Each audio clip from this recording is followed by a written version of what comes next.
thought it would be fun to time travel back to what Woodbury, that area of Minnesota, would have looked like back in the days before white settlement. So we need to know what kind of biome there was there. It's going to be different than what we see today. Here's a picture of what Fort Snelling looked like. And today that area has a lot more trees. But around Fort Snelling, it was kind of a prairie. Some of what we know is from the first surveyors in Minnesota. So back in 1848, a group of men surveyed the entire state.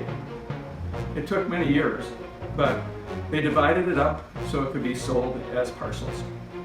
They took extensive field notes of any valuable assets or valuable resources such as lumber. Those field notes are still available today. In fact, I found the field notes from the surveyor that surveyed the area around Woodbury Middle School. In it, he describes the area as being sandy, hilly soil, timber scattering, which means sparsely timbered, so partly grass and partly trees, bur oak and white oak. We would call this area Oak Savanna. Last week I showed you a map of Minnesota with the 3 ecological biomes. And this week I want you to look at a more detailed map. This is a map that was put together by the DNR, and it shows what the native vegetation would have looked like in Minnesota. The first map we would say is painted with a broad brush. It gives you the general idea of where things are. But this newer map, you can see a lot more ecological diversity, and things aren't quite as continuous as we were led to believe. So going through what we would say is the deciduous forest, you can see that's kind of broken up into browns and greens, showing 2 different types of forest that are broadleaf forest. You can see the yellow of the prairie forms little pockets here and there that are intermixed with the broadleaf forest. That's why there was prairie at Fort Snelling, and there was prairie and grassland near Woodbury Middle School, but there is also broadleaf forest. And now we're going to use our imaginations and travel back to sometime perhaps 200 years ago or so, right outside our school. What would that have looked like? Well, we're going to need to go somewhere in Minnesota that still has the type of vegetation and biome that would have been right outside of our school if you could have gone back 200 years. We're off to Cedar Creek Ecosystem Reserve and Research Center.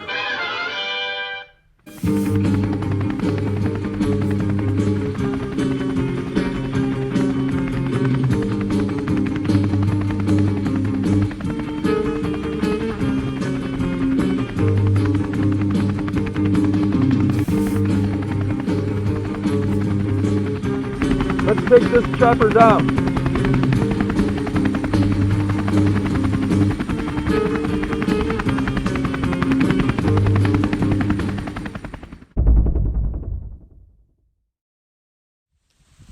Well, hello again. I'm at another special place here at Cedar Creek, and that is what's called the Oak Savanna. It's not a biome, but it is a type of habitat that's kind of unique. It's a transition between forest and prairie. So this prairie is being colonized by trees. The trees are trying to establish themselves and grow into a forest. But they have some things working against them, such as fire. If you look over here you can see the charred remains of a tree. And all this little tiny trees and shrubs that are coming in would burn up in a fire. And so then the prairie grasses would come back and reestablish. Another interesting thing that you'll find here is a type of woodpecker called the red-headed woodpecker, which really needs oak savanna. It specializes in that habitat. And their numbers have dropped by 90% over the last number of years because this type of habitat is becoming increasingly rare.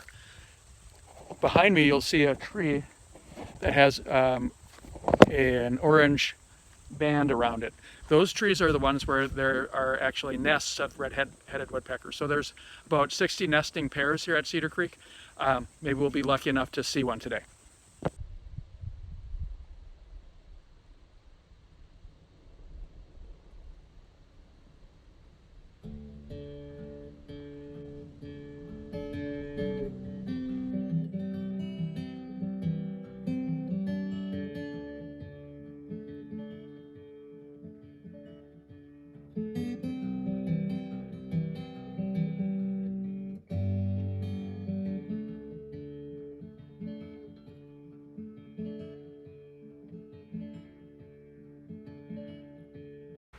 Well, hello students. I made some fresh popcorn.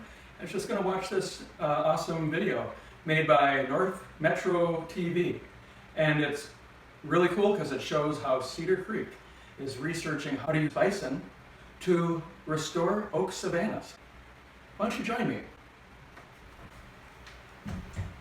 The oak savanna can have different densities of oaks and other trees on the grasslands.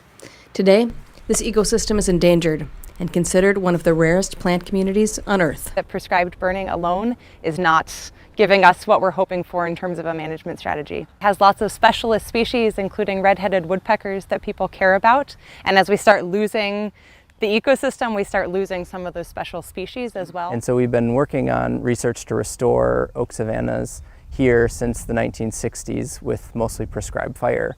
We haven't seen recruitment of new oak trees. And a lot of the reason we think that's the case is because the grasses, which are the dominant species out here and really important for savannas, they outcompete the oak trees for some of those resources that are needed for growth, like water and nitrogen. And then they also carry the fires, and they create really hot and intense fires. But it's become clear that prescribed burning alone is not giving us what we're hoping for in terms of a management strategy. To stop the loss, they're looking back at how things were hundreds of years ago, when the savanna was much more common in the area. Pre-settlement, there were dynamics that are now missing from the landscape. We know bison were important players in these savanna systems, but there's been no research or very little research on what happens when we put them back. So, for the second summer in a row, Cedar Creek has become home to a small herd of bison. This is so cool. And they're using these bison in their research. They let the bison roam throughout 200 acres of their reserve, but certain parts of that are blocked off, so they can continue to study how their prescribed burns affect the land that the bison haven't grazed, while also seeing what happens when they do graze. Bison could be a really important tool for helping restore prairies and savannas in Minnesota and across a lot of the Midwest. Even though the project is young, they are beginning to see results. We've learned that bison have a huge impact on these systems. One reason for that, they think, is that the prescribed burns work through the savanna at a lower temperature once a lot of the grass is gone, giving the oaks a better chance of survival. They change the landscape so that fire behaves very differently, and we're starting to see some anecdotal impacts on bird communities as well, shifting numbers of different species. It's very early, it's too early to say anything definitively, but we are seeing an impact.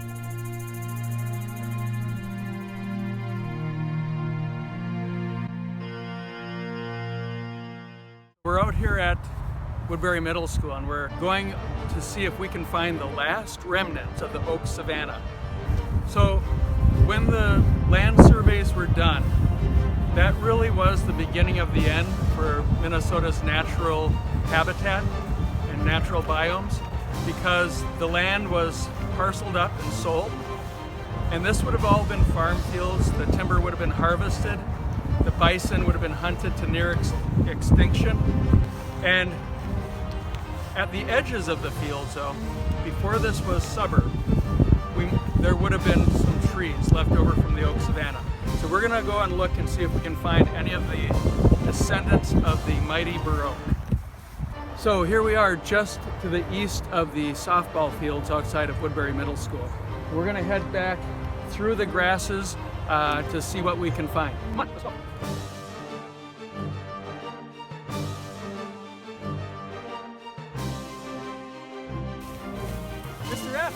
Mr. Rafferty, I think this looks like a bur oak. Is this what you're looking for? Yeah, that does look like one. Let's take a closer look, Mr. Olafson.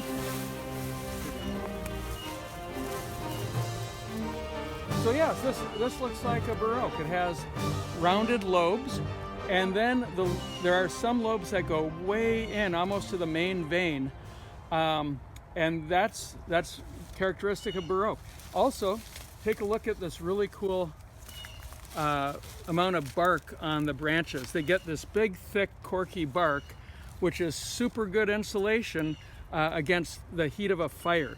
So bur oak is one of the few trees that can survive a prairie fire. That's why they're pretty common in the oak savanna. In fact, students, when you're looking around your own neighborhoods and you see a great big oak tree, chances are It is a descendant of the oak savanna. So just use your imagination and think back to a time before the white settlers came to Woodbury, and imagine a small herd of bison and red-headed woodpeckers in the charred remains of oak trees, prairie fires.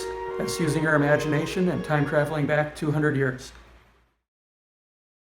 We learned that Minnesota's biomes are a little more complex than we originally thought, and that field notes from the 1847, 1848 land surveys helped create the more complex map of Minnesota's natural habitats and ecosystems. We learned that the natural habitat of the area in Woodbury was oak savanna, and that is one of the most threatened ecosystems on the planet. We saw that at Cedar Creek, they're researching how bison might help bring back the oak savanna and some of the creatures that depend on it, such as the red-headed woodpecker. I hope you can join me next time when we try to find the elusive rusty patch bumblebee and learn a little bit about coevolution. It's going to be a great show. See you later. And in the meantime, have a beautiful day.